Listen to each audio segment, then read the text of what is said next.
everybody. I wanted to come on here to talk to you about a beautiful article that I saw, a headline especially, that has been running around the internet this week, which is: a vegan diet is better for the planet, scientists confirm. I'm gonna say, this is not news. This has been confirmed for years, but okay, it's recycled news, and we're happy that the scientists keep on going for it.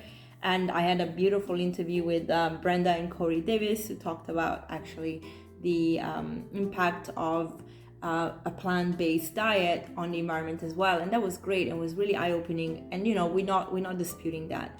And again, I mentioned here whole food plant-based diet on the planet being positive for it, not vegan, not just vegan. Now, why do I say that? A lot of the vegan products that we have on the market, especially those that mimic meat, are actually made with GMO crops such as soy and corn. GMO crops are not only, unfortunately, not very good for soil, they are not natural seeds. They actually are requiring us to use a pesticide such as Roundup, which is terrible for the soil and is also terrible for our health. Roundup has a high correlation to cancers, especially non-Hodgkin's blood cancers. So there is a problem here. The fact that we actually still have it on the market, it's crazy. But GMO crops require that pesticides specifically to keep the pests away. Also, they are grown as monoculture, which means they take over vast fields of land, growing thousands and thousands of acres of these crops, which then deplete the soil also of nutrients.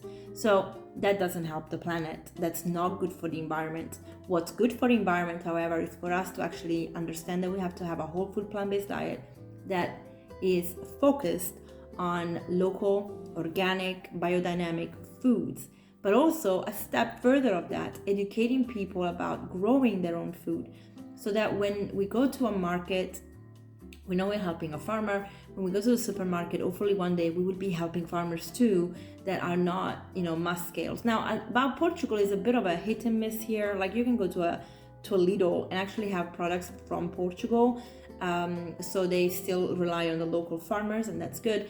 Not the case everywhere. Sometimes we're talking big farming operations, which again, sadly, do monocropping and not actually sustainable, varied agriculture. And one of the things that we need to absolutely get into is that. So think about the biodiversity of food complementing each other.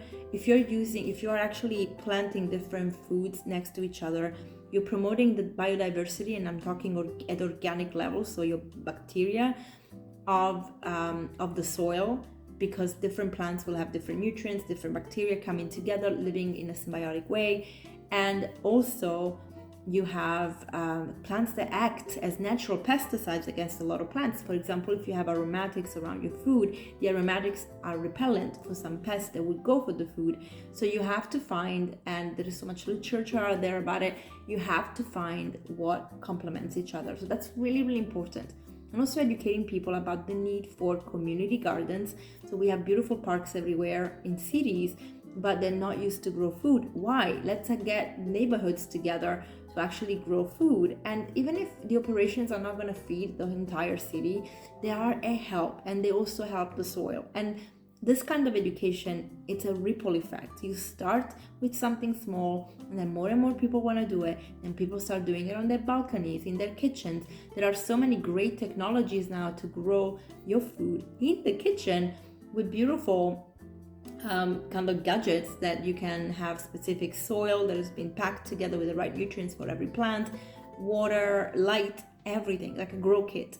And those things are brilliant, and we should really nurture the fact that, you know what, we can do it. We can do it. We don't have to rely on massive corporations.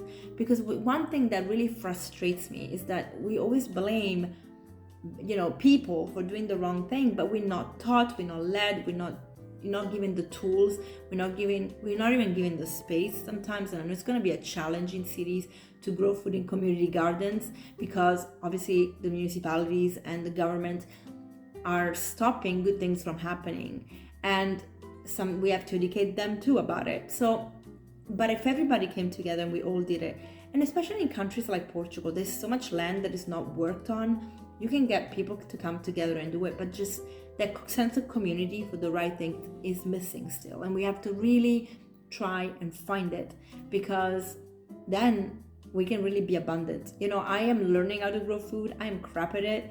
I'm still making a lot of mistakes. I have to learn all the time. Sometimes it's frustrating because I don't feel like I have enough time. It's a full-time job. How nice would it be to have a community of people that we're close to each other and we could do this together, and people that actually know more can teach others. This is how it always worked. There is a master and an apprentice. We learn from the apprentice, we learn from the masters, so that we can become masters too, and then pass it on and pay forward. This is what the planet needs. So if you are going on a vegan diet, please do consider what food you're putting on your plate. Make sure that most of it is whole food, plant-based. Do not go for things that are processed and promote GMO cropping. And then if you can take it a step further to go more local, organic, do that. You don't have to start there, but think about it. Okay? Have a great day.